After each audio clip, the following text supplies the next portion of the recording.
नमस्कार साथियों, स्वागत है आप सभी का दा विद्यांजलि पर। मैं हूं जगदीश यादव, आप हैं हमारे साथ एटॉमिक स्ट्रक्चर के लेक्चर नंबर 4 में, जिसमें आज हम लोग पढ़ेंगे फोटो इलेक्ट्रिक इफेक्ट और बोर्स एटॉमिक मॉडल। यानी इसमें आज हम पढ़ेंगे प्रकाश वैद्युत प्रभाव और बोर का परमाणु मॉडल। आज के इस सेशन में हम आगे बढ़े इससे पहले हम आपको बता दें कि इससे प्रीवियस लेक्चर में हम लोगों ने इलेक्ट्रॉन, प्रोटॉन, न्यूट्रॉन की खोज हमने पढ़ा है। फिर हम थॉमसन और रदरफोर्ड के परमाणु मॉडल को पढ़ चुके थे। उसके बाद जो कुछ बेसिक टर्मिनोलॉजी था उसको भी हमने लेक्चर नंबर 3 में मास नंबर, एटॉमिक नंबर, इन सबको हमने पढ़ लिया है। उसके आगे आज हम लोग इन दो टॉपिक्स पर चर्चा करेंगे, जिसमें हमारा पहला टॉपिक है वो हमारा है photoelectric effect. Photoelectric effect, प्रकाश वैद्युत प्रभाव। क्या है प्रकाश वैद्युत प्रभाव? अगर हम इसकी बात करें, फोटो इलेक्ट्रिक इफेक्ट या प्रकाश वैद्युत प्रभाव की बात करें, तो प्रकाश वैद्युत प्रभाव का मतलब है जब किसी मेटल सरफेस पर, ये आपका क्या है, मेटल सरफेस है, जब किसी मेटल सरफेस पर लाइट रेडिएशन पड़ती है तो उस मेटल के सरफेस से कुछ इलेक्ट्रॉन निकलने लगते हैं। तो किसी मेटल सरफेस पर लाइट के पड़ने से इलेक्ट्रॉनों का निकलना, ये जो घटना कहलाती है, इसे हम कहते हैं प्रकाश वैद्युत प्रभाव, यानी फोटो इलेक्ट्रिक इफेक्ट। फोटो का मतलब लाइट से है, फोटो का मतलब है लाइट, और इलेक्ट्रिक का संबंध इलेक्ट्रॉन से है। और यहां पर हम लोग देख रहे हैं, इस इफेक्ट की बात कर रहे हैं। अब ये मेटल कौन कौन से होंगे? इसके लिए आप पोटेशियम, सीजियम, ये सारे जो मेटल हैं इसके लिए बहुत ही सुटेबल है। अगर हम देखें तो यहाँ पर आप इस परिभाषा को देख करके बहुत अच्छे से समझ सकते हैं। आपका ये मेटल सरफेस है, मेटल सरफेस पर आपकी लाइट पड़ी और लाइट पड़ने से आपका इलेक्ट्रॉन इजेक्ट हुआ। एग्जाम्पल में पोटेशियम, सीजियम और रुबिडियम, ये जो मेटल हैं, इनसे प्रकाश वैद्युत प्रभाव को बहुत आसानी से देखा जा सकता है।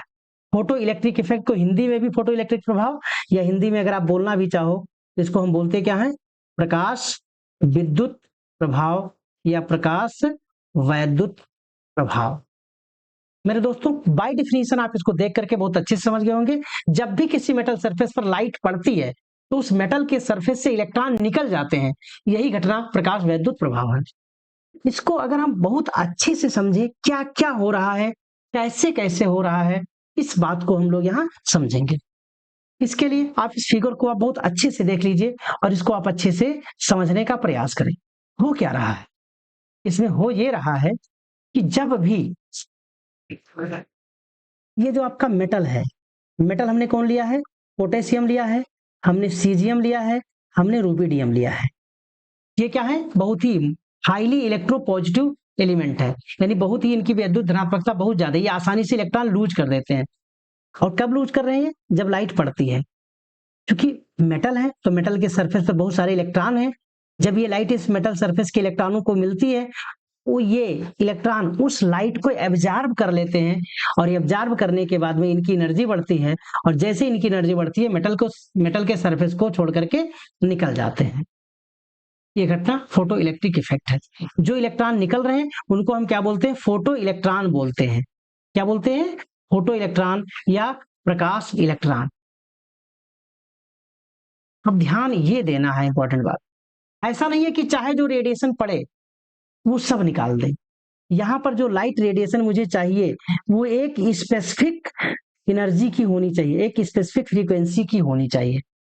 अगर उससे कम होगा, भाई इलेक्ट्रॉन को खींचना है तो मुझे इतनी ताकत चाहिए, अगर मैं उतनी ताकत, उतनी पावर का वैद्युत चुंबकीय तरंग में डालूंगा तभी तो उसको निकाल पाएगा, तभी तो उसको खींच पाएगा। तो ये जो लाइट रेडिएशन है इसकी एक स्पेसिफिक एनर्जी होनी चाहिए। अगर उससे कम है तो ये इलेक्ट्रॉन को नहीं निकाल पाएगा, एक बात। अगर इससे ज्यादा है तो निकाल लेगा। बहुत ज्यादा है तो जैसे मान लीजिए कि इसको निकालने में कुछ एनर्जी की जरूरत पड़ी, तो जितनी जरूरत है उतना तो निकालने में खर्च हो जाएगी। अगर इसके बाद भी एनर्जी बच रही है तो इसको गतिज ऊर्जा प्रदान कर देगा। एक इंपॉर्टेंट बात। दूसरी इंपॉर्टेंट बात आपको यह समझना है कि लाइट रेडिएशन पड़ी और इलेक्ट्रॉन निकला, इसके बीच में कोई टाइम गैप नहीं है। ये नहीं है कि लाइट अभी पड़ी है फिर थोड़ी देर बाद में इलेक्ट्रॉन निकलेगा, ऐसी कोई बात नहीं है। There is no time lag, कोई समय का गैप नहीं है। इस तरह से हम लोग इसे समझ चुके हैं, और अगर आप ये देखें तो ये आपको समझ में आ जाएगा। कोई समय अंतराल नहीं है। लाइट पड़ी, इलेक्ट्रॉन निकला, नो टाइम लैग। इंपॉर्टेंट बात यहां पर यह है।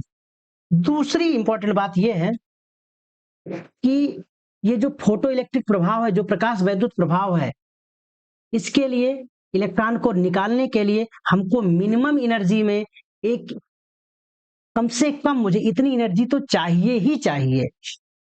समझ गए?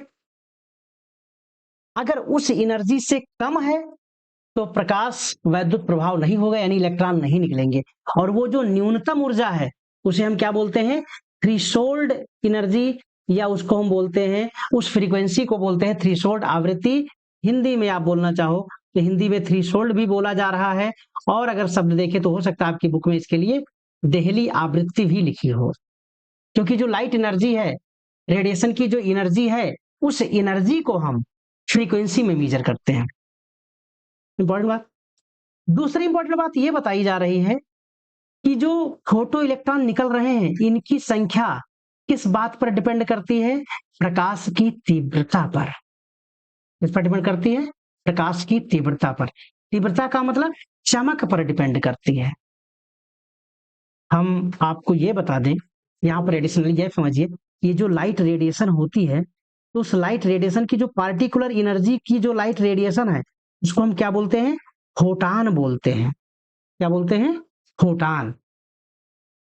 और जब ये फोटान किसी मेटल सरफेस पर पड़ेगा तो ये फोटान अपनी एनर्जी उस इलेक्ट्रॉन को दे देता है, और इलेक्ट्रॉन फिर ये निकल जाता है। यानी प्रकाश वैद्युत प्रभाव की घटना हो चुकी है। यहां पर यह बोला जा रहा है कि इलेक्ट्रॉन कितने निकलेंगे? जितने ज्यादा फोटान होंगे।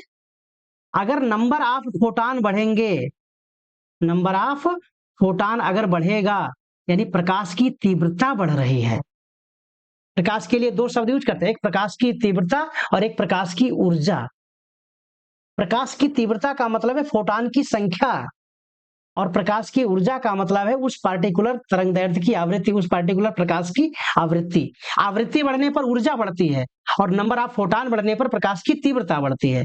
अगर यानी प्रकाश की तीव्रता बढ़ रही है, यानी नंबर ऑफ फोटान बढ़ रहे हैं, यानी प्रकाश की तीव्रता बढ़ रही है। बार बार हमने बोल रहे हैं कि आपको समझ में आ जाए। इसका मतलब जितने ज्यादा फोटान उतने ज्यादा इलेक्ट्रॉन इजेक्ट होंगे, उतने ही ज्यादा इलेक्ट्रॉन निकल जाएंगे उस मेटल की सरफेस से। दूसरी, और ये तीन इंपॉर्टेंट बातें हैं, अगर जो फ्रीक्वेंसी पड़ रही है लाइट रेडिएशन की, अगर वो उस न्यूनतम यानी देहली आवृत्ति से कम है तो प्रकाश का उत्सर्जन नहीं होगा, यानी फोटो इलेक्ट्रिक इफेक्ट नहीं दिखेगा। यदि ज्यादा है देहली आवृत्ति से, ध्यान दो भैया, इस इलेक्ट्रॉन को निकालने के लिए मुझे 10 यूनिट की एनर्जी चाहिए, आप 8 दे रहे हो, 7 दे रहे हो, 9 दे रहे हो, यानी प्रकाश नहीं निकलेगा। अगर आप 10 से ज्यादा देर, मान लो 12 यूनिट की एनर्जी आपने दे दी, तो 12 यूनिट में 10 तो खर्च हो जाएगा इसको निकालने में, और जो बाकी 2 यूनिट एनर्जी बचेगी वो इसको काइनेटिक एनर्जी प्रोवाइड करेगी। समझ गए? यानी अगर जो आपने लाइट रेडिएशन डाली है उसकी एनर्जी देहली ऊर्जा से ज्यादा है तो फोटो इलेक्ट्रिक प्रभाव होगा, और साथ ही साथ जो इलेक्ट्रॉन निकलेगा उसके पास एक काइनेटिक एनर्जी भी होगी, क्योंकि जो एक्स्ट्रा एनर्जी मिली है वो इलेक्ट्रॉन को गतिज ऊर्जा प्रदान करता है। और साथ ही साथ अगर इलेक्ट्रॉन को निकालने के 10 चाहिए और आपने केवल 10 यूनिट की एनर्जी ही सप्लाई करी है, तो इलेक्ट्रॉन तो निकल जाएगा, लेकिन उस इलेक्ट्रॉन की कोई काइनेटिक एनर्जी नहीं होगी। ये 3 पॉइंट्स भी आप अच्छे से समझ लें, और अगर आप इसको अच्छे से समझ लेते हैं तो हम 2-3 पॉइंट्स को हम और अच्छे से समझ लिए। आप अभी आपको हम 2 शब्द बोले हैं, जो भी लाइट रेडिएशन की बात करते हो, उस लाइट रेडिएशन में जो पार्टिकुलर एनर्जी का जो वेवलेंथ है, जो पार्टिकुलर एनर्जी का जो लाइट है, तो उसकी फ्रीक्वेंसी, उसकी आवृत्ति अगर बढ़ेगी तो एनर्जी बढ़ेगी, और अगर नंबर ऑफ फोटान बढ़ेगा तो उसकी तीव्रता बढ़ेगी। और तीव्रता का मतलब नंबर ऑफ फोटान, यानी अगर फोटान बढ़ेंगे तो उसकी तीव्रता बढ़ेगी, और तीव्रता बढ़ेगी तो नंबर ऑफ इजेक्टेड इलेक्ट्रॉन बढ़ जाएंगे, कितने इलेक्ट्रॉन बढ़ रहे हैं इनकी संख्या बढ़ जाएगी। लेकिन अगर आपने फ्रीक्वेंसी बढ़ा दी है तो फ्रीक्वेंसी बढ़ाने पर उसकी एनर्जी बढ़ जाएगी, और एनर्जी बढ़ने पर जितनी उसको निकालने में खर्च होगी वो खर्च होगी, बाकी खर्च हो जाएगी काइनेटिक एनर्जी में, गतिज ऊर्जा प्रदान करने में। यानी फोटो इलेक्ट्रॉन की जो गतिज ऊर्जा है वो विकिरण की आवृत्ति पर डिपेंड करती है और तीव्रता से स्वतंत्र होती है, उसका तीव्रता से कोई मतलब नहीं है। बहुत ज्यादा फोटान डाल दोगे, ऐसा नहीं होगा कि इलेक्ट्रॉन हाई स्पीड से निकलेगा, नंबर ऑफ इलेक्ट्रॉन बढ़ेंगे बट स्पीड पर कोई प्रभाव नहीं पड़ेगा। स्पीड बढ़ाना है तो फोटो इलेक्ट्रॉन की गतिज ऊर्जा बढ़ानी पड़ेगी, यानी विकिरण की आवृत्ति बढ़ानी पड़ेगी। और सबसे इंपॉर्टेंट पॉइंट ये है, क्योंकि हम लोग आगे पढ़ेंगे या आपने अभी तक पढ़ा होगा, प्रकाश को लेकर के कण भी माना जाता है, उसे तरंग भी माना जाता है। तो ये जो फोटो इलेक्ट्रिक इफेक्ट है, ये जो आपका फोटो इलेक्ट्रिक इफेक्ट है, ये सिद्ध करता है कि प्रकाश एक कण है, यानी प्रकाश वैद्युत प्रभाव कण होने का एक प्रमाण है। Photoelectric effect particle nature को एक्सप्लेन करता है, और जब भी कोई इलेक्ट्रॉन इजेक्ट होगा उसकी काइनेटिक एनर्जी कितनी होगी, उसकी गतिज ऊर्जा कितनी होगी, उसको हम इस समीकरण के द्वारा समझ सकते हैं। मेरे दोस्तों, ये सारी बातें थी प्रकाश वैद्युत प्रभाव को लेकर के। अगर आप इतनी बात समझ गए हैं तो आप सेशन को लाइक शेयर और सब्सक्राइब करिए। और भी आपको आगे देखना है, इस पर डिटेल में जो स्टडी करी थी ये हमारे आइंस्टीन दादा ने की थी, दुनिया के बहुत ही जाने माने और मशहूर साइंटिस्ट, और इनको भी चैलेंज किसी साइंटिस्ट ने कर दिया था, उसका नाम है बोर किसी मामले में। और वो जो इन्होंने चैलेंज किया था उस पर भी हम लोग डिस्कशन करेंगे, लेकिन सबसे पहले उस साइंटिस्ट के बारे में डिस्कशन करेंगे जिनको हम जानते हैं नील्स बोर के नाम से। आइंस्टीन भी बहुत धमाकेदार साइंटिस्ट है, बहुत तगड़े साइंटिस्ट है। इन्होंने ऐसे ऐसे फार्मूले दे दिए जो आज भी लोगों के लिए रहस्य है, ऐसे ऐसे कॉन्सेप्ट इन्होंने दिया है। हम लोग इन्हें इस चैप्टर में बहुत यूज करने वाले हैं, बहुत अच्छे से समझने वाले हैं, जिसमें इन्होंने सबसे पहले प्रकाश वैद्युत प्रभाव को जो समझाया है उसको आप यहाँ पर देख लीजिए और समझ लीजिए, आपका काम मतलब भर का हो जाएगा। अगला जो टॉपिक है वो हमारा है बोर का एटॉमिक मॉडल। यानी आप एटॉमिक स्ट्रक्चर पढ़ने के लिए आ गए, और एटॉमिक स्ट्रक्चर पढ़ते पढ़ते हम लोग थॉमसन का मॉडल पढ़ लिए, बोर का मॉडल पढ़ लिए, यानी अगला जो सबसे इंपॉर्टेंट मॉडल है वो हमारे बोर का है। अगर एक बार हम रिवीजन लें तो हमारे रदरफोर्ड ने जो अपना मॉडल माना था उसमें उन्होंने क्या कहा था, परमाणु के केंद्र में नाभिक है जिस पर धनावेश है, उसके बाहर इलेक्ट्रॉन घूम रहे हैं। अब बाहर इलेक्ट्रॉन कैसे घूम रहे हैं इसके बारे में कुछ बात रदरफोर्ड नहीं बताए थे, कैसे घूम रहे हैं, बाहर घूम रहे हैं। अब वो कैसे घूम रहे हैं, बाहर मैदान में ऐसे रैंडमली घूम रहे हैं कि उनका कुछ अपना अरेंजमेंट है, नहीं घूम। साथ ही साथ मैक्सवेल की थ्योरी के अनुसार अगर इलेक्ट्रॉन घूम रहा है तो अपनी एनर्जी निकालेगा और फाइनली उसको एटम में गिर जाना था, हमने आपको बहुत अच्छे से वहां समझाया है। लेकिन इलेक्ट्रॉन नाभिक में नहीं गिरता है, यानी इलेक्ट्रॉन नहीं गिरता है तो परमाणु आपका स्टेबल बना रहता है, और इस परमाणु के स्थायित्व को भी रदरफोर्ड नहीं समझा पाए। और रदरफोर्ड की ये दो समस्या थी जिनको बोर अच्छे से समझाएंगे। रदरफोर्ड स्पेक्ट्रम को भी नहीं समझा पा रहे थे, उसको भी बोर समझाएंगे। इन्हीं सब बातों को समझने के लिए हम सबसे पहले बोर का मॉडल पढ़ेंगे, फिर हम सेशन को ऐसे कंटिन्यू करते हुए बहुत सारी चीजें आज हम सीखने वाले हैं। तो सबसे पहले अगर हम बोर की बात करें, बोर परमाणु मॉडल को कैसे बता रहे हैं, यानी बोर ने परमाणु को कैसे माना है, किस तरह से समझा है, उसकी बात करें तो सबसे पहले जो हमारी बात हो रही है बोर से, तो बोर ने सबसे पहले जो बात बताई कि जो हमारा इलेक्ट्रॉन है वो नाभिक के बाहर घूम रहा है, यह भी बात बताई रदरफोर्ड ने। इन्होंने माना हाँ भाई घूम रहा है। किसके चारों तरफ घूम रहा है, क्योंकि परमाणु का सेंट्रल पार्ट न्यूक्लियस है, उस न्यूक्लियस के चारों ओर घूम रहा है, उस नाभिक के चारों ओर घूम रहा है। अच्छा, लेकिन कहां, तब इन्होंने बहुत स्पष्ट बताया क्या उसकी एक वेग निश्चित है, कहां घूम रहा है, एक सर्कुलर पाथ में घूम रहा है, और वो सर्कुलर पाथ की त्रिज्या फिक्स है, उसकी एनर्जी फिक्स है। यानी electron revolve around the nucleus in fixed radius with fix energy. और इस सर्कुलर पाथ को, जिसकी ऊर्जा फिक्स है, जिसकी त्रिज्या फिक्स है, जिसमें इलेक्ट्रॉन का वेग निश्चित है, इस सर्कुलर पाथ को इन्होंने रेडियस कहा। क्या कहा? ऑर्बिट कहा। इस सर्कुलर पाथ को जिसमें इलेक्ट्रॉन घूम रहा था, इसको इन्होंने क्या कहा? ऑर्बिट। यानी बोर ने ही ऑर्बिट का कॉन्सेप्ट दिया। यानी ऑर्बिट, जिसे आप कक्षा कहते हैं, जिसे आप कोश कहते हैं, ये कॉन्सेप्ट किसने दिया? बोर ने दिया। यानी सर्कुलर पाथ को हम क्या बोलते हैं? ऑर्बिट बोलते हैं। इसको हम प्रिंसिपल एनर्जी लेवल भी बोलते हैं, इसको हम मेन एनर्जी लेवल भी बोलते हैं, इसे हम मेन सेल भी कहते हैं, इसे हम सेल भी कहते हैं। समझ गए मेरे दोस्त? हिंदी में कक्षा, ऊर्जा स्तर या सेल, कई नामों से हम इन्हें जानते हैं। और साथ ही साथ ये जो ऑर्बिट हैं, ये कैसे हैं?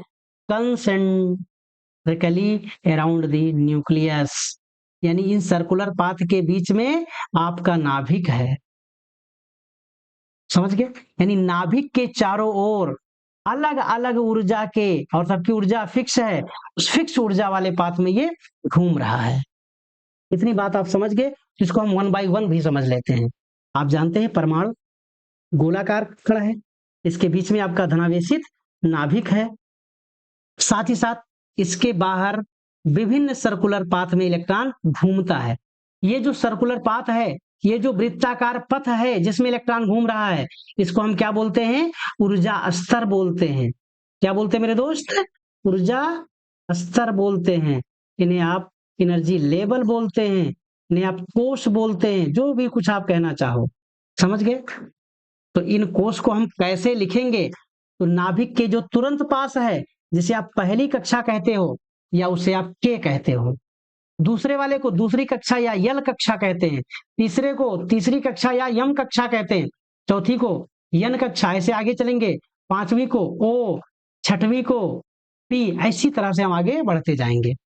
यानी न्यूक्लियस के बाहर अलग अलग अलग अलग अलग अलग क्या मिल रहा है? सर्कुलर पाथ है। अगर अलग अलग वृत्ताकार घेरा बना है, उस घेरे में इलेक्ट्रॉन रहेंगे, ऐसा नहीं हो इलेक्ट्रॉन कहीं रह जाएंगे। ये बात कौन बता रहे हैं? रदर ये बात बता रहे हैं नील्स बोर। समझ गए? ये जो सर्कुलर पाथ है, इनको हम क्या कहते हैं? एनर्जी लेवल या कोश कहते हैं। इनको कैसे लिखते हैं? के से लिखते हैं, यल से, यम यन, या इन्हें हम 1 2 3 कहें, और इन कोश को हम स्मॉल यन से रिप्रेजेंट करते हैं। स्मॉल यन का मतलब एक है, इसका मतलब पहले कोश की बात हो रही है, यानी पहली कक्षा। द्वि का मतलब दूसरी कक्षा, तीन का मतलब तीसरी कक्षा, चौथी कक्षा, पांचवी कक्षा। समझ पा रहे हैं? कि जैसा कि आप लोग इस फिगर को अच्छे से देख रहे होंगे, आप देखिए और समझिए कि ये बीच में आपका धनावेशित नाभिक है जिसके चारों तरफ इलेक्ट्रॉन घूम रहा है। यहाँ पर ये हमने दीर्घवृत्ताकार पथ बना दिया है, हम लोग इस पर भी बात करेंगे कि वृत्ताकार से आप दीर्घवृत्ताकार कैसे पहुंच गए। बस यहाँ पर इतना देखिए कि इलेक्ट्रॉन नाभिक के चारों तरफ कैसे घूम रहा है।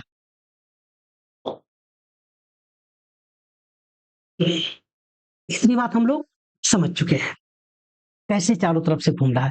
दूसरी इंपॉर्टेंट बात ये बता रहे, दूसरी इंपॉर्टेंट बात ये बताए कि जब इलेक्ट्रॉन अपनी ही कक्षा में घूम रहा है, तब उसकी ऊर्जा स्थिर होती है।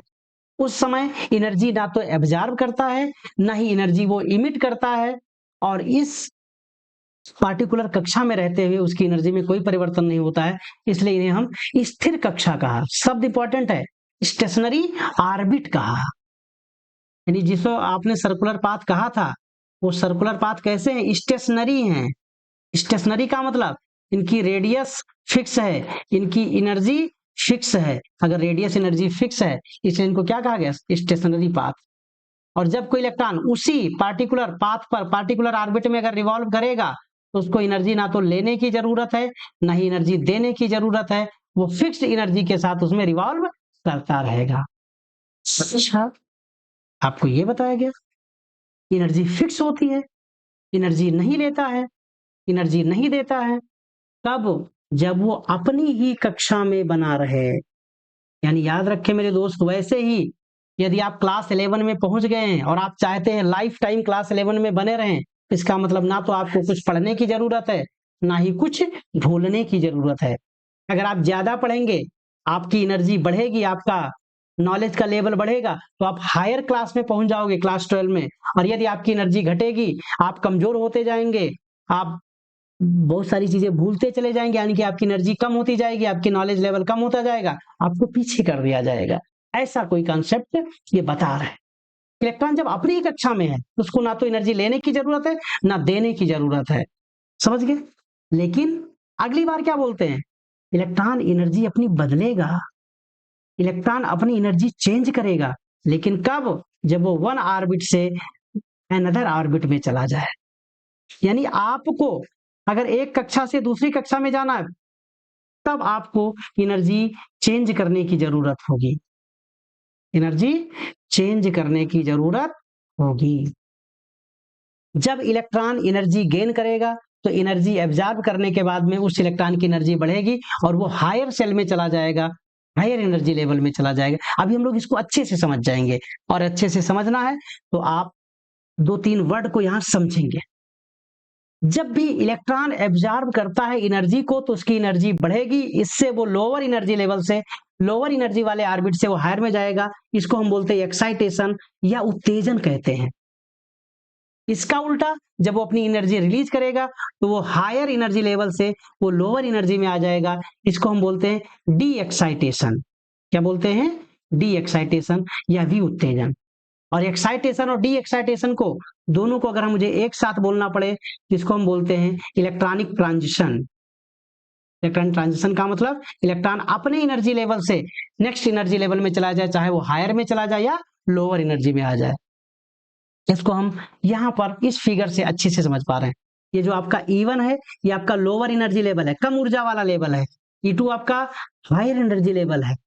अगर आपने इलेक्ट्रॉन को एनर्जी दी तो इलेक्ट्रॉन इस एनर्जी को एब्जॉर्ब करने के बाद में ये कहाँ चला गया, हायर एनर्जी लेवल में। और वही इलेक्ट्रॉन अगर अपनी एनर्जी को निकाल दे तो फिर ये कहाँ जाएगा, लोअर एनर्जी में आ जाएगा। जब एनर्जी ये निकाल रहा है, यानी एनर्जी का क्या कर रहा है, इमिशन कर रहा है, इसमें लोअर एनर्जी में आ रहा है, इसको हम क्या बोलते हैं, डी एक्साइटेशन। और जब ये लोअर से हायर में जा रहा है, इसको हम क्या बोलते हैं, एक्साइटेशन। और इन दोनों को कलेक्टिवली क्या बोलते हैं, एक शब्द में बोलना पड़े तो इलेक्ट्रॉनिक ट्रांजिशन बोलते हैं, इलेक्ट्रॉनिक संक्रमण बोलते हैं। आखिर इस इलेक्ट्रॉनिक संक्रमण के दौरान हायर से लोअर या लोअर से हायर जब वो एनर्जी रिलीज करेगा या एनर्जी एब्जॉर्ब करेगा, कितनी एनर्जी का एब्जॉर्प्शन या इमिशन होगा, ये डिपेंड करता है दोनों के बीच कितनी एनर्जी का डिफरेंस है। यानी डेल्टा ई का मतलब E2 माइनस E1, और कितनी एनर्जी रिलीज करेगा वो डिपेंड करेगा इनके गैप पर। और उस गैप को हम फाइंड करते हैं एच न्यू से, जहां एच आपका क्या है, प्लांक का कांस्टेंट है, इसकी एक न्यूमेरिकल वैल्यू है, प्लांक कांस्टेंट है। और न्यू प्रकाश की आवृत्ति है, लाइट की फ्रीक्वेंसी है। मेरे दोस्त, ये पॉइंट हम समझ गए। पहली बात इन्होंने बताया, आपने फिक्स सर्कुलर पाथ में घूमता है और फिक्स सर्कुलर पाथ में घूमते समय उसको एनर्जी लेने देने की कोई जरूरत नहीं है। हर पॉइंट इन्होंने बताया, ये एनर्जी का लेन देन करता है, अपनी एनर्जी लेवल को चेंज करता है, कब, जब उसको एक एनर्जी लेवल से दूसरे एनर्जी लेवल में चला जाए। अच्छा, तो क्या ये इलेक्ट्रॉन कहीं भी रह सकता है, थोड़ी सी एनर्जी ली आगे चला गया, एनर्जी निकाली पीछे चलाया? नहीं भाई, ऐसा नहीं है, अपने मनमाने तरीके से नहीं लेता है। कहने का मतलब, आप रेलवे का टिकट लेने जाइए तो रेलवे का जो टिकट मिलेगा एक पार्टिकुलर डिस्टेंस पर मिलेगा जहां पर उसकी स्टेशन है। ये नहीं कहो कि मेरे पास कम पैसा है तो बीच वाले दो स्टेशन के बीच में हमको रोक दीजिए। उसकी एनर्जी फिक्स है, उसका डिस्टेंस फिक्स है, उस पार्टिकुलर अमाउंट में ही आपके पास एनर्जी होगी, उस पार्टिकुलर डिस्टेंस का ही आपको टिकट मिलेगा। ऐसा नहीं है कि आप चाहे जितनी एनर्जी हो, चाहे जितना पैसा हो, उस हिसाब से आप टिकट ले लें। अभी हम इस एग्जाम्पल को बहुत अच्छे से समझ सकते हैं। लेकिन कितना होगा, कितना लेंगे, इसको न्यूमेरिकली कैलकुलेट करने के लिए जो कॉन्सेप्ट दिया, इसको हम बोलते हैं क्वांटाइजेशन कॉन्सेप्ट। यानी क्वांटाइजेशन की बात करिए। What is the meaning of quantization? Quantization का मतलब क्वांटिटी, क्वांटिटी का मतलब मात्रा। किसकी मात्रा, एनर्जी। यानी इलेक्ट्रॉन कहां रिवॉल्व करेगा, इलेक्ट्रॉन उसी ऑर्बिट में रिवॉल्व करेगा जिसके लिए उसके इलेक्ट्रॉन का कोणीय संवेग यानी एंगुलर मोमेंटम h/2 पाई का पूर्ण गुणक हो। यानी angular momentum of electron must be integral multiple of H upon 2 पाई, ये उसी में रिवॉल्व करेगा। यानी फार्मूला है आपका एम वी आर का मतलब m v r equal to n h upon 2 pi. आप इस पर डिटेल में बात कर सकते हैं, फिजिक्स के लेक्चर में आप बहुत अच्छे से समझेंगे। हमको भी कभी टाइम मिलेगा या आप लोग अगर कमेंट करेंगे तो इस पर हम लोग डिटेल में डिस्कस करेंगे कि एंगुलर मोमेंटम क्या है। अगर फिजिक्स में अगर जनरली यहां से समझना चाहें तो मास और वेलोसिटी को, मास और वेलोसिटी के प्रोडक्ट को हम क्या बोलते हैं, मोमेंटम। अगर वो किसी सर्कुलर पाथ पर हो रहा है, जैसे इलेक्ट्रॉन है, इलेक्ट्रॉन का अपना पार्टिकुलर मास है और वो सर्कुलर पाथ पर जब वो रिवॉल्व कर रहा है तो उसकी एक वेलोसिटी है, इस मास और वेलोसिटी मोमेंटम हो गई। और सर्कुलर पाथ पर जब मूव कर रहा है तो उसकी जो रेडिएशन होगी उसको भी अगर मल्टीप्लाई कर लें तो इसका मल्टीप्लिकेशन करने के बाद में आपको क्या मिल जाएगा, एंगुलर मोमेंटम।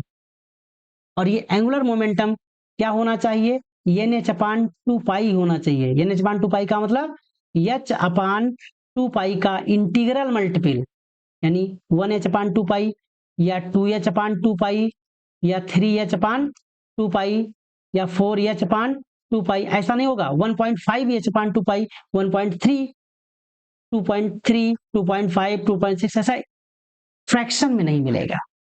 इनकी वैल्यू फिक्स है। कहना क्या चाह रहे हैं रदरफोर्ड, ये सब क्या बता रहे हैं, इस लाइन से वो कहना क्या चाह रहे हैं?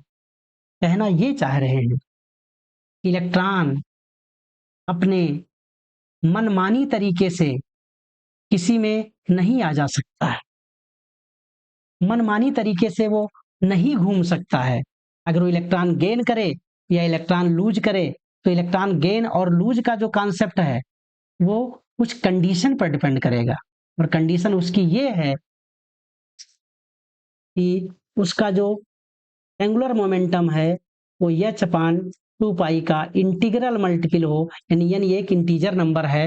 इंटीजर नंबर का मतलब 1 2 3 4 ऐसा है।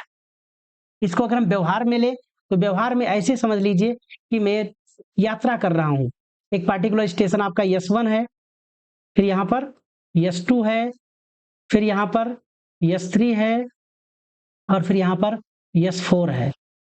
इसका किराया मानकर चलो 10 रुपए, यहाँ तक किराया 20 रुपए, यहाँ तक किराया 30 रुपए, ऐसे मानकर चलते हैं।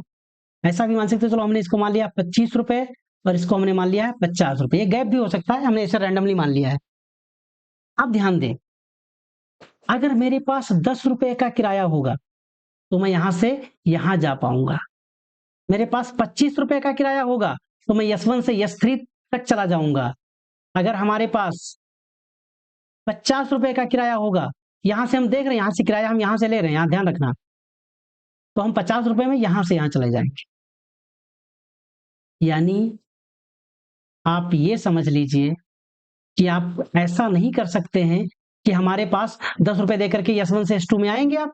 तो ये नहीं कि हमारे पास 5 रुपए हैं तो आप हमें बीच में उतार दीजिएगा, ऐसा नहीं। अगर आपके पास 5 रुपए हैं तो ना तो आपको टिकट मिलेगा ना ही आपको इस यात्री के पास जाना, यानी 5 रुपए आपके पास है, तुम जहां हो वहीं बैठे रहो। क्या आप समझ पाए? यानी इसका मतलब जो इन्होंने एनर्जी लेवल डिफाइन किया वो फिक्स है। इलेक्ट्रॉन अगर यहां से जाएगा तो अगले यही जाकर के रुकेगा, ऐसा नहीं कि बीच में जाकर के रुक गया, ऐसा नहीं होने वाला है। आप इसे आप एक एग्जांपल ऐसे भी आप समझ सकते हो कि जैसे आपकी कोई क्लास है और उस क्लास में ये बोला गया है कि जब भी इलेक्ट्रॉन आपका रहेगा या जो स्टूडेंट है, हमने सीट लगा रखी है, ये जो हमारी पहली रो है, उस पहली रो में जो आपका इलेक्ट्रॉन आएगा उसकी, ये ऐसे समझो स्टूडेंट है, ये जो पहली रो में सारे बच्चे 90% वाले बैठेंगे, दूसरे वाले में 80% वाले बैठेंगे, यहाँ पर 70% वाले, यहाँ पर 60% वाले। यानी क्या है, हमारे पास कुछ चीजें मिसिंग भी हैं। अगर आपके पास 90% नंबर है तो आप यहाँ बैठिए, आपके पास अगर 80% नंबर है तो आप यहाँ बैठिए, अगर आपको हमारे पास 95 है तो आपके लिए यहाँ कोई जगह नहीं है। एक फिक्स एनर्जी लेवल है, यानी बीच में बहुत सारी चीजें गायब भी हो सकती हैं। यानी यही बेसिक सा डिफरेंस था। रदरफोर्ड ने कहा न्यूक्लियस के बाहर घूम रहा, तो हम सोच रहे कि हर जगह घूम सकता है, बट इन्होंने कहा, बोर ने कहा नहीं भैया, फिक्स अमाउंट में एनर्जी चाहिए, एक फिक्स सर्कुलर पाथ में घूमेगा, चाहे जहां नहीं रह सकता है। ये था बोर का परमाणु मॉडल। इलेक्ट्रॉन कहीं भी नहीं रह सकता है। इलेक्ट्रॉन जब एक एनर्जी लेवल से आगे जाएगा, जैसे आप पास हुए तो आप क्लास 11 से पास होकर के क्लास 12 में जाएंगे, ऐसा नहीं होगा कि 11.5 में आप जाएंगे, ऐसा नहीं होने वाला है। एक फिक्स्ड अमाउंट में, एक फिक्स्ड एनर्जी के साथ आप इलेक्ट्रॉन एक्साइट करेगा या डी एक्साइट करेगा, हाई एनर्जी लेवल में जाएगा या लोअर एनर्जी लेवल में जाएगा, इसको हम लोग अच्छे से समझ चुके हैं। इसका मतलब जो बोर का परमाणु मॉडल था, उसने तो हमारी बहुत सारी समस्याएं खत्म कर दी। जैसा कि रदरफोर्ड ने जो बताया था, घूम रहा है, इलेक्ट्रॉन कूद जाएगा। अगर हम रदरफोर्ड की बात माने तो जब वो अपने ही ऑर्बिट में घूमेगा तब उसको एनर्जी देने लेने की जरूरत है नहीं, और अगर वो इलेक्ट्रॉन एनर्जी लेता है और एनर्जी रिलीज भी करता है तो लोअर एनर्जी से वो या तो लोअर से हायर में चले जाएगा या हायर से लोअर में चले जाएगा। और इस लोअर हायर के दौरान, यानी जब भी इलेक्ट्रॉनिक ट्रांजिशन होगा, तो ये कोई परमानेंट व्यवस्था नहीं है कि आपने इलेक्ट्रॉन को लोअर से हायर में कर दिया तो वहीं रहेगा। नहीं भाई, आप अपने घर से किसी रिश्तेदार के घर गए हैं, वहां पर ज्यादा देर नहीं टिक सकते हैं। अगर कोई इलेक्ट्रॉन आपका लोअर एनर्जी से एक्साइट होकर के हायर एनर्जी लेवल में गया है तो यहाँ पर वो परमानेंट नहीं रह सकता है। वो 10⁻⁻6 10⁻⁻6 सेकंड के बाद में वो तुरंत कम बैक मार देगा। समझ पा रहे हैं मेरी बात? हाँ, ये बात हो सकती है कि जैसे अभी हम आपको बोले हैं, आपके पास station S1, station S2, station S3, station S4, आपने इसको इतना एनर्जी दे दी कि वो डायरेक्ट S4 में आ गया। हाँ, कुछ देर रहेगा फिर ये वापस जाएगा। वापस में इसके पास ऑप्शन है कि वो S3 में आए, S2 में आए, या डायरेक्ट S1 में आ जाए, या S2 4 से S3 फिर S2 फिर S1 में आए। कई स्टेप में उसका अपना काम है, वो अलग अलग बातों पर डिपेंड करेगा वो कितनी एनर्जी कैसे कैसे रिलीज कर रहा है। लेकिन इसका कतई मतलब नहीं है कि S1 से कूदा और बीच में रुक गया, नहीं, यहां से कूदा और कहीं बीच में जाकर के रुक गया, ऐसा कुछ होने वाला नहीं है। अगर यहाँ पर ऐसा कुछ नहीं होने वाला है तो ये क्वांटाइजेशन का कॉन्सेप्ट है, इसी को हम कहते हैं quantization. Fixed amount, quantity fixed है, ये कॉन्सेप्ट बता रहे थे बोर। हमें पूरा विश्वास है कि अब तक आप बोर के मॉडल को समझ गए होंगे। यानी बोर की बात करें तो बोर मॉडल को आप दिमाग में रखिए, आंख बंद कीजिए और इमेजिन कीजिए, आप महसूस कीजिए, आप कल्पना कीजिए क्या कि एक बड़ा सा गोल गेंद है, उसके बीच में धनात्मक नाभिक है जिसमें प्रोटॉन और न्यूट्रॉन रह रहे हैं, अभी आप केवल प्रोटॉन ही समझ लीजिए, धनात्मक भाग नाभिक है। उसके चारों तरफ तमाम गोल गोल सर्कुलर पाथ है, वृत्ताकार पथ है, जिस पर इलेक्ट्रॉन चारों तरफ घूम रहे हैं न्यूक्लियस के चारों ओर। ये है बोर का परमाणु मॉडल। यानी आपको ऐसा दिख रहा होगा कि परमाणु एक चकती के जैसा है। परमाणु कैसा है? एक चकती के जैसा है, जिसके बीच के केंद्र में प्रोटॉन है, धनात्मक भाग है, उसके चारों तरफ इलेक्ट्रॉन घूम रहा है। ऐसा कुछ आपको फील आएगा। यानी मेरे दोस्तों, रदरफोर्ड का जो परमाणु मॉडल था, ये भी बहुत ही दमदार परमाणु मॉडल था, और हमारी पुरानी बहुत सारी कमियों को, रदरफोर्ड की बहुत सारी विफलताओं को ये एक्सप्लेन करता है, और उन सारी समस्याओं को ये खत्म करता है। साथ ही साथ ये बहुत ही यूजफुल रहा। इसके कुछ मेरिट्स हैं। मेरिट्स का मतलब क्या है? इसके कुछ इंपॉर्टेंस है। इसका इंपॉर्टेंस ये है कि ये जो परमाणु मॉडल है, ये हाइड्रोजन या हाइड्रोजन जैसे परमाणु या आयनों के लिए परमाणु की व्याख्या अच्छे से कर देता है, उसके स्पेक्ट्रम की व्याख्या अच्छे से करता है। अब स्पेक्ट्रम शब्द को भी हम लोग समझेंगे। और साथ ही साथ इन्होंने यह भी बताया, जब इलेक्ट्रॉन रिवॉल्व कर रहा होगा, उस रिवॉल्विंग इलेक्ट्रॉन के लिए स्थिर कक्षाओं का इन्होंने जो प्रस्ताव दे दिया कि भैया एनर्जी उसकी फिक्स है, वो लेन देन नहीं करेगा, अगर कुछ करेगा तो ऊपर नीचे होगा, लेकिन वहां से फिर ये अपने ओरिजिनल स्टेट में आ जाएगा। यानी यहां से परमाणु की स्टेबिलिटी की, परमाणु के स्थिरता माने अस्थायित्व की भी व्याख्या इन्होंने कर दी। ये इनका इंपॉर्टेंट है, रोल है। साथ ही साथ ये बहुत सारी बातें बता रहे हैं। बोर का मॉडल परमाणु को समझने में मैथमेटिकली भी एक्सप्लेन करता है। यह भी बताता है कि इलेक्ट्रॉन रिवॉल्व कर रहा है तो कहाँ रिवॉल्व कर रहा है। मेरे दोस्तों समझना बहुत जरूरी है। न्यूक्लियस के चारों तरफ इलेक्ट्रॉन घूम रहा है तो कहाँ, कहाँ का मतलब न्यूक्लियस से वो कितनी दूरी पर है, यानी वो त्रिज्या की भी गणना कर रहा है, वो रेडियस को भी बता रहा है। मेरे दोस्त समझिए, पूरा एक कैलकुलेशन, एक्सपेरिमेंटल व्यू, मतलब थोड़ा मैथमेटिकली इन्होंने एक्सप्लेन किया है। अगर ये किसी पार्टिकुलर स्टेशनरी पाथ यानी किसी स्टेशनरी ऑर्बिट में घूम रहा है तो वो कितनी दूरी पर है, उसकी एनर्जी क्या है, और साथ ही साथ वो किस वेलोसिटी से घूम रहा है, ये भी बता रहे हैं। यानी मैथमेटिकली बोर के एटॉमिक मॉडल से हम इलेक्ट्रॉन की रेडियस भी पता करेंगे, जिस सर्कुलर पाथ पर घूम रहा है उसकी वहां पर एनर्जी भी पता करेंगे, और साथ ही साथ इस इलेक्ट्रॉन की वेलोसिटी यानी वेग भी पता करेंगे कि वो किस वेग से घूम रहा है, उस समय उसकी ऊर्जा क्या है, और साथ ही साथ उस वृत्ताकार पथ की त्रिज्या क्या है। ये सारी बातों को हम लोग समझते हैं। साथ ही साथ बोर का परमाणु मॉडल यानी नील्स बोर इस बात को भी समझा रहे हैं क्या, कि जब इलेक्ट्रॉन एनर्जी लेता है तो वो लोअर एनर्जी से हायर एनर्जी में चला जाता है, तो कितनी एनर्जी लेगा, यानी उसकी वेवलेंथ क्या होगी, उसकी फ्रीक्वेंसी क्या होगी, ये सारी बातें बता रहे हैं। उसका वेव नंबर क्या होगा, ये सब बता रहे कैलकुलेट करके। और अगर वो हायर से लोअर में आ रहा है तो जो एनर्जी रिलीज कर रहा है उसकी तरंग दैर्ध्य क्या होगी, उसका वेव नंबर क्या होगा, उसकी आवृत्ति क्या होगी, ये सब कुछ बता रहे हैं कैलकुलेट करके। मैथमेटिकली इन सारी बातों को ये प्रूव करते हैं, समझाते हैं, फार्मूला देते हैं। मेरे दोस्तों एक बार हम वापस आते हैं और एक बात हम इस फिगर पर और समझाने की कोशिश करते हैं। हम आपसे ये कहने की कोशिश कर रहे हैं, यहाँ पर आप इस बात को देखिए, ये जो फिगर हम आपको दिखा रहे हैं, इस फिगर में हम इस बात को समझाने की कोशिश करेंगे। अक्सर हम लोग बनाते समय हम बीच में ऐसे न्यूक्लियस बना देते हैं और उसके बाहर हम सर्कुलर ऑर्बिट ऐसे ऐसे बना देते हैं अपने हिसाब से।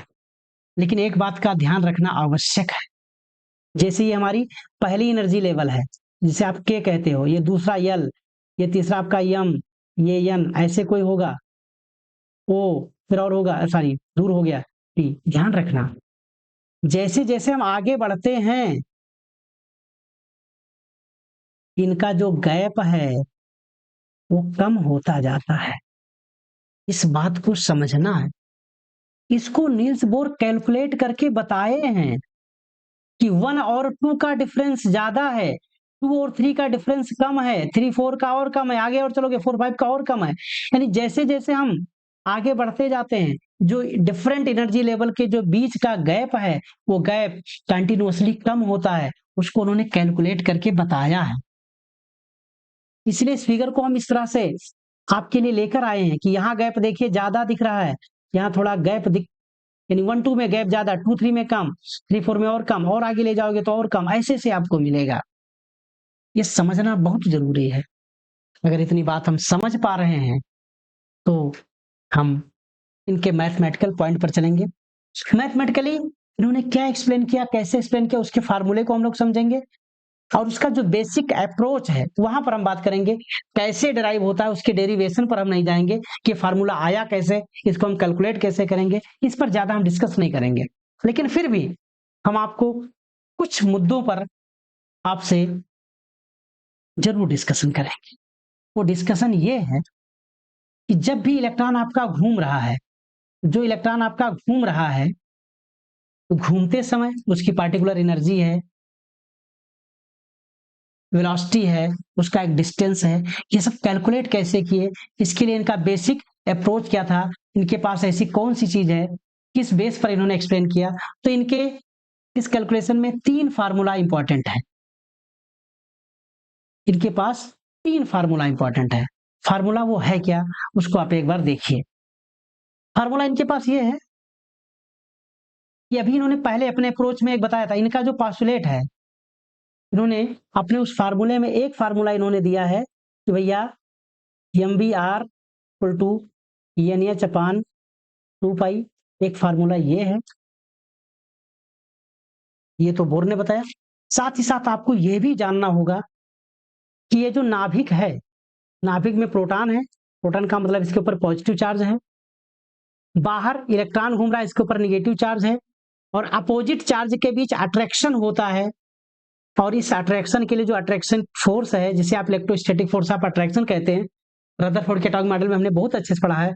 इसके लिए जो आपका फार्मूला है 1/4πε0 Q1 Q2/R², ये आपका एक फार्मूला है। और इस फार्मूले को अगर हम ध्यान से देखें तो यहाँ पर दो डिफरेंट चार्जेस के बीच में जो अट्रैक्शन या रिपल्सन वाला फोर्स लग रहा है, उसी को ये एक्सप्लेन कर रहे हैं। यहां पर चूंकि हमारे इस केस में 1/4πε0 ये तो आपका नियतांक है, जिसमें आपको ज्यादा दिमाग नहीं लगाना है। लेकिन साथ ही साथ यहाँ पर जो दो चार्ज हैं, उसमें तो एक तो इलेक्ट्रॉन का चार्ज है जो कि आपका E है, और साथ ही साथ जो प्रोटॉन का चार्ज है वो भी E ही है, बशर्ते अगर प्रोटॉन की संख्या घटेगी बढ़ेगी उसके हिसाब से बढ़ता जाएगा। मानकर चले कि इसका परमाणु क्रमांक Z है, इसका मतलब इसके पास Z प्रोटॉन है, तो Z प्रोटॉन का जो चार्ज होगा वो ZE होगा, यानी न्यूक्लियस का जो चार्ज है वो ZE से लिखते हैं, यानी इसको हम न्यूक्लियर चार्ज या नाभिकीय आवेश भी कहते हैं। क्या बोलते हैं? नाभिकीय आवेश। नाभिकीय आवेश का मतलब न्यूक्लियर चार्ज, न्यूक्लियर चार्ज का मतलब ZE। तो न्यूक्लियस का चार्ज कितना है? ZE। सॉल्व करेंगे और फिर आपका R², बीच के डिस्टेंस, यानी आपको मिलेगा 1/4πε0 ZE²/R²। ये आपका मिलता है फोर्स, और ये फोर्स कौन सा है? Electrostatic force of attraction. और ये जो इलेक्ट्रोस्टैटिक फोर्स ऑफ अट्रैक्शन है, ये जो प्लस और माइनस के बीच का जो आकर्षण बल है, यही उस इलेक्ट्रॉन को अभिकेंद्र बल प्रोवाइड करता है, जिससे वो सर्कुलर पाथ पर घूम सके। और वो जो आपका अभिकेंद्र बल है, जो आपका FC है, वो FC आपका बराबर होता है अभिकेंद्र बल या सेंट्रीपिटल फोर्स MV²/R। ये भी आपका एक इक्वेशन है। इस तरह से इक्वेशन नंबर 3, ये आपका इक्वेशन नंबर 2, और ये आपका इक्वेशन नंबर 3, इन तीन समीकरण की मदद से नील्स बोर ने कई तरीके से अपने फार्मूले डिराइव किए, और उन फार्मूलों को हम यहाँ पर केवल समझेंगे। यहाँ पर उन पर आपका बहुत ज्यादा इनकी डेरिवेशन पर आपको फोकस नहीं करना है कि ये क्या कह रहे हैं, क्या बता रहे हैं। अगर इतनी बात हम समझ गए तो आगे आप ध्यान से देखते जाइए। ये नील्स बोर के परमाणु मॉडल ये त्रिज्या वाला फार्मूला है। आर का मतलब एक्चुअली फार्मूला ये है, इसमें बहुत सारा प्लांक का नियतांक 4 पाई, इलेक्ट्रॉन का आवेश, मास, ये सारी चीजें फिक्स वैल्यू हैं। इन फिक्स वैल्यू को रख करके हमने इस तरह से कैलकुलेट किया। फार्मूला आपका जो बेसिक बनता है वो आपका ये होता है। क्या देख रहे हैं?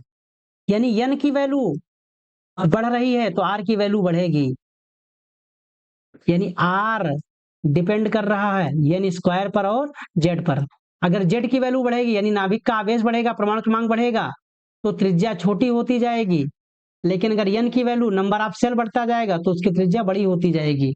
वो आप देख भी रहे हो, जैसे जैसे n की वैल्यू बढ़ती है, पहली दूसरी तीसरी कक्षा नाभिक से दूर होती जाती है, त्रिज्या बढ़ती जाती है। बहुत अच्छे से समझ पा रहे हैं आप। इसको कैलकुलेट करके देखिएगा आप, 1 2 3 ये अलग अलग सिचुएशन में आप इसको समझ लेंगे कि इनके रेडियस का रेशियो क्या है।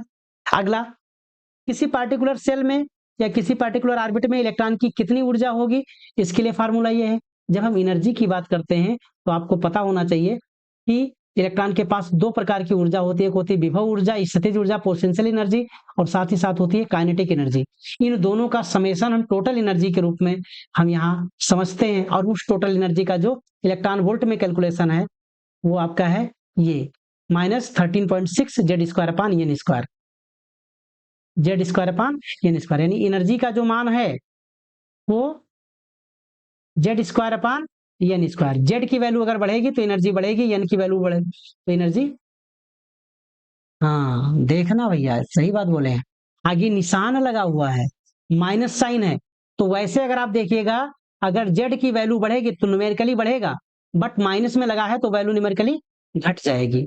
n की वैल्यू अगर बढ़ेगी तो न्यूमेरिकल वैल्यू घटेगी, लेकिन नेगेटिव होने की वजह से ये वैल्यू बढ़ जाएगी। वेलोसिटी की बात करें तो वेलोसिटी का कांसेप्ट यहाँ पर इस तरह से आता है। किसी को कोई दिक्कत, आप आराम से सोच लें। हाँ, इलेक्ट्रॉन की एनर्जी के लिए अलग अलग यूनिट में उसकी वैल्यू पूछी जाती है, उसको हमने यहाँ पर लिख दिया है, आप लोग इसे नोट कर लीजिएगा और समझ सकते हैं। यहाँ पर डिफरेंट एनर्जी लेवल के लिए उनका रेशियो क्या है, इसको आप लोग देख लेंगे। और साथ ही साथ ये यहाँ पर यह भी बताने की कोशिश कर रहे हैं कि जब कोई किसी अलग एनर्जी लेवल से लोअर से हायर में या हायर से लोअर में जब जा रहे हैं तो किस प्रकार की एनर्जी का इमिशन या एब्जॉर्प्शन करेंगे, उसका तरंगदैर्ध्य क्या होगा, उसकी आवृत्ति क्या होगी, इसको लेकर के भी ये समझाते हैं। उसको लेकर के भी इन्होंने फार्मूला दिया है, इसको आप देख लीजिएगा, कुछ न्यूमेरिकल को सॉल्व करने में आपकी मदद मिलेगी। अगला आपका है रदरफोर्ड यानी जो बोर का परमाणु मॉडल है, इसकी कुछ कमियां रह गई। कमी इंपॉर्टेंट रूप से ये रह गई कि ये ऐसे ही परमाणुओं पर लागू होता था जिसके पास एक इलेक्ट्रॉन थे। सिंगल इलेक्ट्रॉन सिस्टम के लिए ही ये लागू होता है। और जब सिंगल इलेक्ट्रॉन सिस्टम के लिए लागू होता है तो याद रखें कि ये अगर किसी के पास 2 इलेक्ट्रॉन है, 3 इलेक्ट्रॉन है, 4 इलेक्ट्रॉन है, इसके लिए कोई बात नील्स बोर नहीं बताते हैं। साथ ही साथ ये परमाणु या आयनों के स्पेक्ट्रम को नहीं समझा पाते हैं, और परमाणु और आयनों के स्पेक्ट्रम को नहीं समझा पाते हैं, इसको हम लोग समझेंगे क्या कह रहे हैं। साथ ही साथ ये स्टार्क और जीमान प्रभाव को नहीं समझा पाते। वैसे तो स्पेक्ट्रम समझा लेते थे कि जब इलेक्ट्रॉन हायर से लोअर में जाएगा या लोअर से हायर में आएगा तो एनर्जी को इमिट करेगा। इस तरह इन्हें एब्जॉर्प्शन और इमिशन स्पेक्ट्रम की दो बात करी। लेकिन अगर ये एक जो स्पेक्ट्रम मिल रहा है, एक जो लाइन आपको मिल रही है, अगर उसको मैग्नेटिक फील्ड या इलेक्ट्रिक फील्ड में देखेंगे तो कई छोटी छोटी लाइनों में, कई पतली पतली लाइनों में टूट जाती है, यानी स्प्लिटिंग हो जाती है। तो स्पेक्ट्रमी लाइनों का जो विखंडन है, जो विपाटन है, इसके बारे में एक्सप्लेन नहीं करता है। और इस तरह से आप लोग पूरे धैर्य के साथ इस पूरे सेशन को आपने सुना, इसके लिए आपको बहुत बहुत आभार। और इस सेशन को हम लोग अच्छे से समझते हुए हम अपने सेशन को समाप्त करेंगे। तो आज के लिए आप लोगों के लिए बस इतना ही। आप सभी लोगों को पुनः बहुत बहुत धन्यवाद।